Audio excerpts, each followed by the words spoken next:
Sous ces décombres, des dizaines et des dizaines de civils. Les sauveteurs arrivent difficilement dans ces quartiers. Ils n'ont plus d'essence pour circuler. Leurs ambulances sont bombardées. Cet enfant qui a été sorti des décombres, c'était il y a quelques jours à Alep. Pour un sorti, il y en a évidemment des dizaines qui ne sortent pas. De cet hôpital de l'est d'Alep, il ne reste plus grand-chose. C'est la deuxième fois en 4 jours qu'il est bombardé par le régime syrien et l'aviation russe. 250 000 civils sont pris au piège, dont 100 000 enfants, qui tentent de survivre au jour le jour et d'échapper à la mort dans une ville en ruine et sous les yeux d'une communauté internationale impuissante. Salut et bienvenue dans le Gros Journal. Partout dans les chaînes info, on vous parle de la guerre, il y a des experts qui sont invités. Nous, on a décidé d'avoir un gros témoin. Ce témoin est médecin, urgentiste et formateur. Il s'appelle Raphaël Pitti. Bonjour. Bonjour. Est-ce que vous pouvez expliquer déjà pourquoi est-ce qu'on est là? Beaucoup viennent visiter le musée de l'armée, mais les Invalides, c'est surtout et d'abord un hôpital qui continue à recevoir des blessés qui viennent de tous les théâtres d'opération où intervient l'armée française en particulier. Vous êtes médecin? Je suis médecin et ancien médecin militaire. Donc le fait d'être là me touche beaucoup. Vous étiez médecin à Metz et vous vous êtes engagé dans l'humanitaire et là vous êtes allé en Syrie. Est-ce que vous pouvez raconter? J'étais un matin dans ma voiture sur France Culture et j'ai écouté un interview qui était fait auprès d'un médecin urgentiste franco-syrien qui expliquait qu'en Syrie, les hôpitaux étaient des cibles et que les médecins étaient tués, arrêtés, torturés. Alors là, je ne sais pas, le fait de dire que des médecins étaient condamnés alors même qu'ils faisaient au fond leur travail de médecin et qu'ils suivaient leur éthique qui leur est demandée, qu'on pouvait les prendre pour cible, ça m'a semblé insupportable. Et donc j'ai pris contact avec cette organisation et je leur ai demandé d'aller en Syrie, je voulais voir. Donc je suis parti en 2012 en Syrie. Et vous avez vu quoi en Syrie? Je travaillais dans un premier temps dans un petit hôpital qui était dans une ville à 40 km à l'ouest d'Alep, la ville de Dana. Et d'un seul coup, j'ai entendu le vrombissement d'un moteur. Je me suis jeté par terre au pied de mon lit et tout a volé en éclats. L'hôpital a été bombardé. Il était inutilisable. Nous avons soigné nos blessés, évacué tous les blessés et avec mes collègues, nous sommes partis. Quand on décide d'être médecin urgentiste comme vous et d'aller sur un conflit pour faire de l'humanitaire et qu'on sait que les hôpitaux sont bombardés, qu'est-ce qui vous pousse à y aller? J'essaye simplement de suivre ce que je ressens. Et peut-être que je dois dire aussi en même temps, je suis très croyant.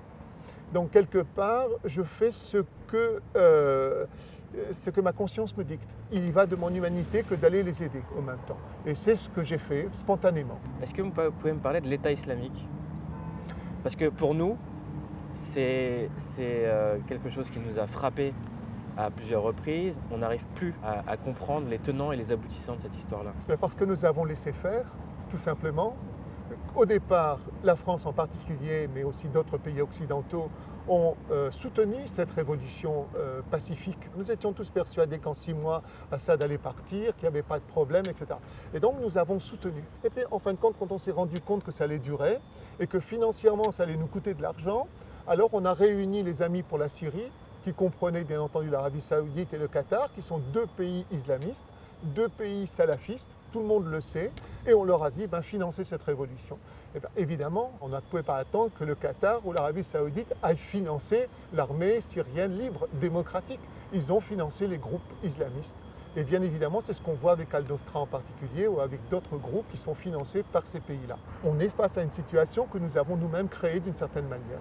Alors quant à Daesh, Daesh, tout le monde sait qu'il est une émanation de Assad. Vous qui avez connu la guerre en Syrie, qui l'avez vue de vos yeux, est-ce que vous pensez qu'on est aussi en guerre en France? Ah non, pas du tout, on n'est pas en guerre en France. On voudrait nous le faire croire, mais c'est faux. Il est nécessaire effectivement de se préparer aux éventualités d'attentats, ça c'est évident. Il est très important, et c'est bien ce qu'a fait le gouvernement, de décréter la nécessité pour tous les Français de se préparer aux gestes qui sauvent. Pourquoi? Parce que 50% des victimes meurent dans les premières minutes d'hémorragie ou d'asphyxie. Est-ce que vous pouvez me montrer ici quelques gestes qui sauvent? Oh bien, c'est la mise en place d'un garrot. Il suffit de faire ça.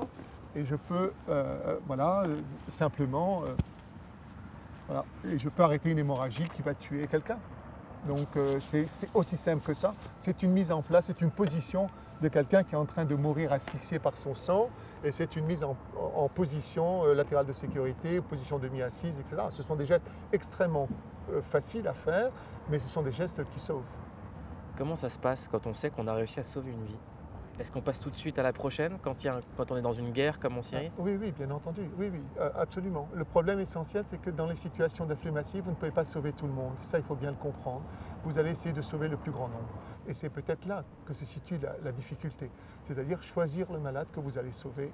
Et quand on n'arrive pas à sauver quelqu'un, est-ce qu'on l'a sur la conscience ou pas? Ah, je dois dire que oui, vous l'avez très longtemps. Et moi, c'était à Djibouti, un attentat. J'étais seul avec un chirurgien.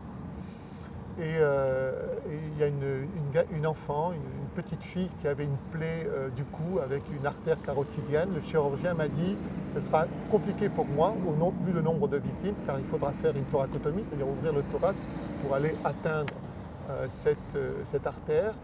Et donc j'ai laissé mourir l'enfant.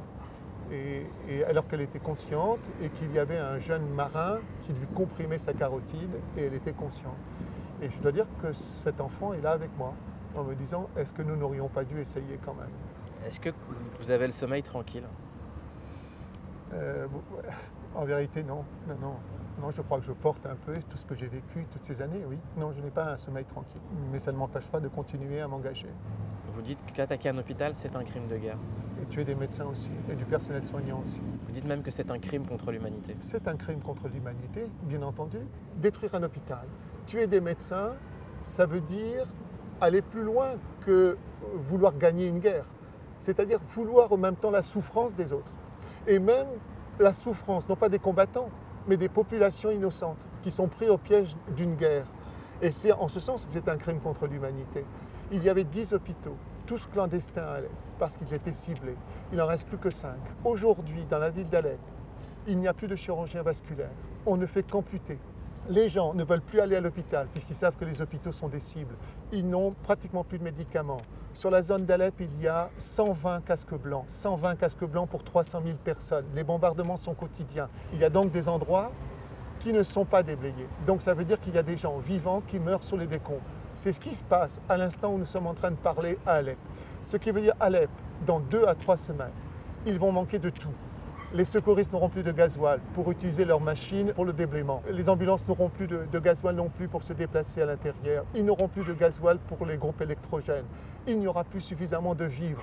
On est en train de tuer toute une population, 300 000, devant le cynisme des Russes et de Assad, le silence hypocrite, d'une certaine manière, du monde occidental et surtout des pays arabes. L'émission touche à sa fin.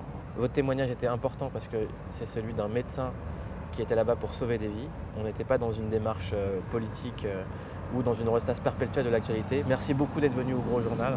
On s'intéresse pas à l'actualité mais au monde actuel et vous êtes un acteur important du monde actuel. Merci beaucoup. Merci beaucoup. À demain, même heure, Canal+, en clair, le Gros Journal. Bye. Appelle-moi le gros.